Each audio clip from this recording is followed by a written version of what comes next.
Okey, kita sambung. Step number 5, screening. Sebelum ni kita tahu ada 3 types of bacteria disebabkan ada a few mistake dekat step number 3, insertion, dan juga step number 4 iaitu transformation.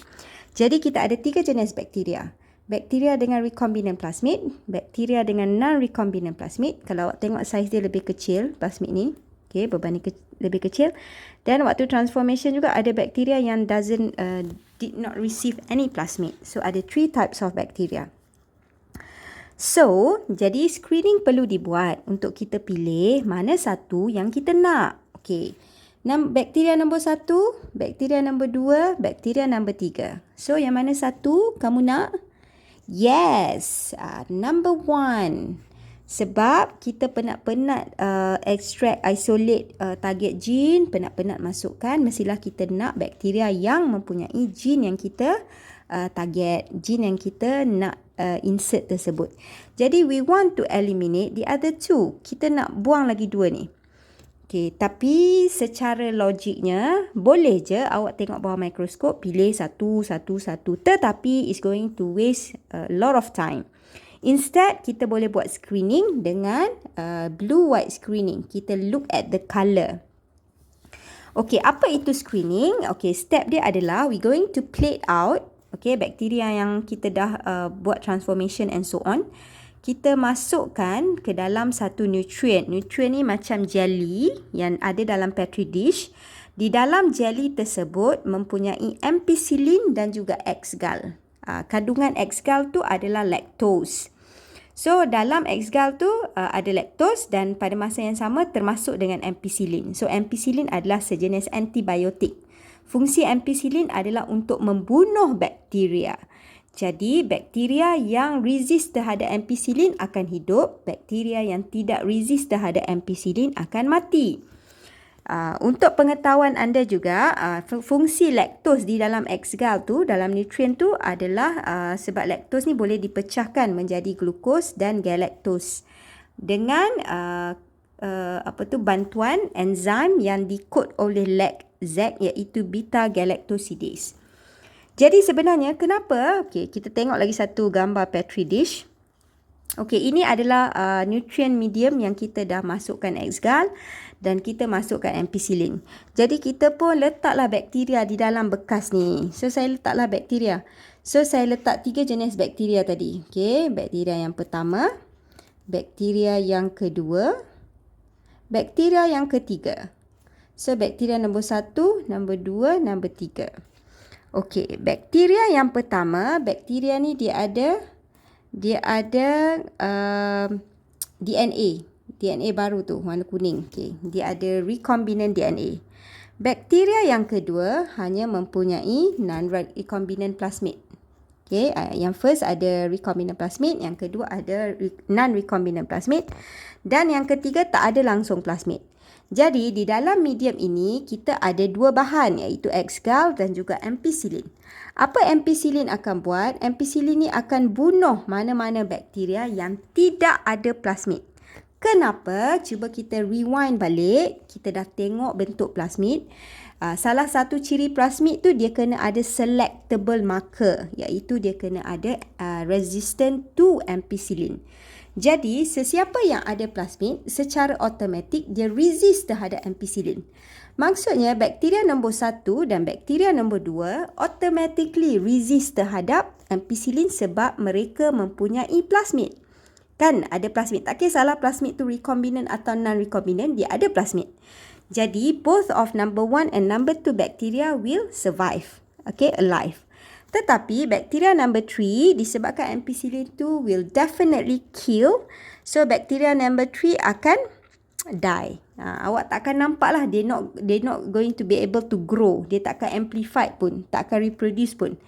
So awak tak akan nampak pun bakteria number 3. So automatically ampicillin tu untuk keluarkan ataupun eliminate bakteria number 3. Next, kita nak tengok lactose. Lactose ni untuk choose antara bakteria nombor 1 atau bakteria nombor 2. Yang kita nak ingat, we want the number 1, we want to eliminate number 2.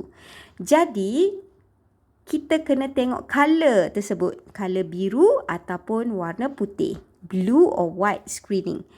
Apa yang berlaku sebenarnya? So kita tahu bila plasmid tersebut menerima target DNA seperti bakteria nombor 1 tu, plasmid dia adalah non-recombinant. Plasmid dia adalah non-recombinant. So kita rewind balik. So ini adalah plasmid. Okey, satu bahagian plasmid tu adalah bahagian leg Z. Okey, ini adalah bahagian leg Z. Bahagian leg Z adalah bahagian di mana information tu memproduce beta-galactosidase. So kalau ada leg Z, maksudnya adalah beta-galactosidase. Bakteria tu boleh buat beta-galactosidase enzim. Jadi bila ada beta-galactosidase enzim, beta-galactosidase boleh pecahkan laktos kepada glukos dan galaktos. Bila ada enzim tersebut berjaya pecahkan. Sebab dalam medium ni ada laktos. Jadi bila dia berjaya pecahkan, apa yang berlaku adalah kita akan nampak bakteria tu berwarna blue. Okey, kalau ada leg Z okey, functioning, beta-galactosidase ada, boleh pecahkan laktos, dia akan color biru. Okey, bakteria yang ada leg Z. Apa maksud bakteria yang ada leg Z, yang ada functioning leg Z? Maksudnya bakteria tersebut, bahagian leg Z ni tidak terganggu, tidak dipotong. Okey, kalau potong pun dia boleh sambung balik.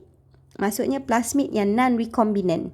So plasmid yang non-recombinant, bakteria yang mempunyai plasmid yang non-recombinant akan berwarna biru. Okay, sebab dia ada beta-galactosidase, boleh pecahkan laktos, it will appear blue. On the other hand, plasmid yang recombinant, apa berlaku? Ini katalah plasmid. Okay, dan dia juga ada bahagian leg Z. Kan, dekat tengah leg Z tu ada MCS kan? MCS yang akan dipotong. Jadi, bila kita dah potong kat sini, kita dah cut and then kita buka plasmid tersebut. And then kita insert DNA yang baru kat tengah. Okay, kita insert DNA yang baru. Apa yang berlaku adalah kawasan leg Z tu sudah affected. Okay, sekuen leg Z tu sudah terganggu sebab ada target gene yang warna hijau tu sudah dimasukkan, sudah di-insert. Sebab kita dah potong tadi, kita dah insert. Jadi bila dia sudah insert, leg Z tu sudah non-functioning. Leg Z tu sudah, kawasan tengah dia sudah terganggu dengan kehadiran target DNA. Jadi bila kawasan leg Z tu sudah terganggu, boleh tak dia nak buat beta-galactosidase?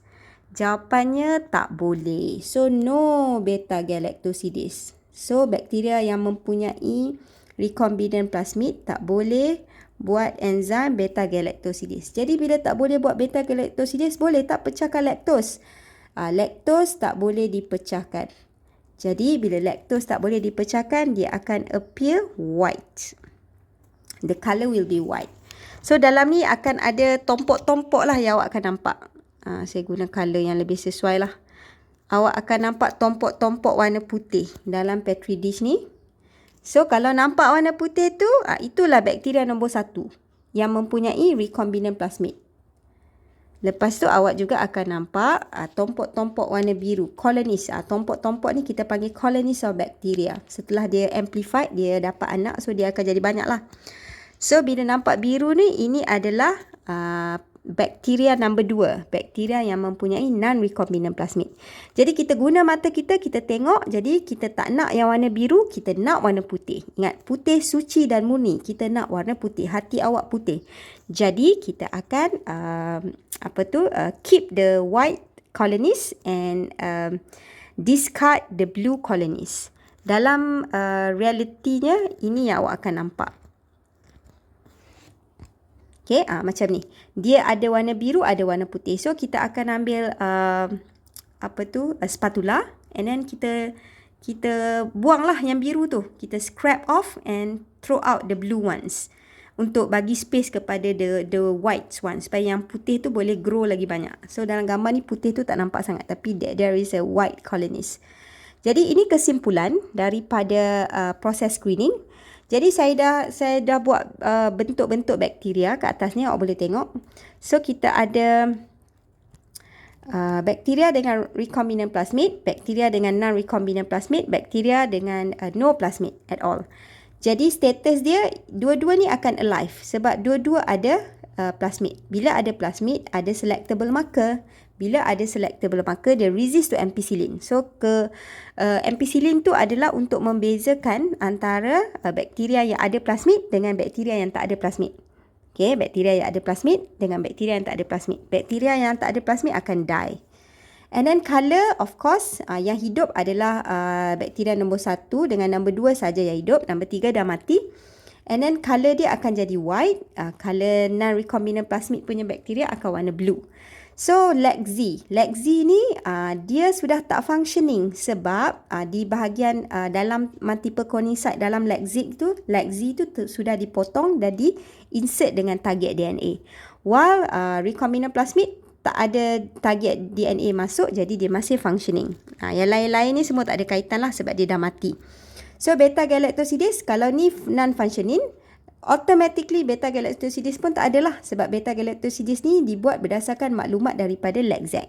So, ini functioning, dia mestilah present, ada. So, bila ada beta-galactosidase, bolehlah kita metabolize ataupun pecahkan lactose. So, kalau tak ada, tak boleh. Kalau ada beta-galactosidase, barulah boleh. And then which one would you choose? Of course, I want the first one. The first one. Jadi bila kita dah dapat koloni warna putih tu, kita biar dia grow, nanti dia buat translation, dihasilkan banyak insulin, kita extract, kita masuk dalam botol, settle masalah. Alright, that's it for today. Thank you very much.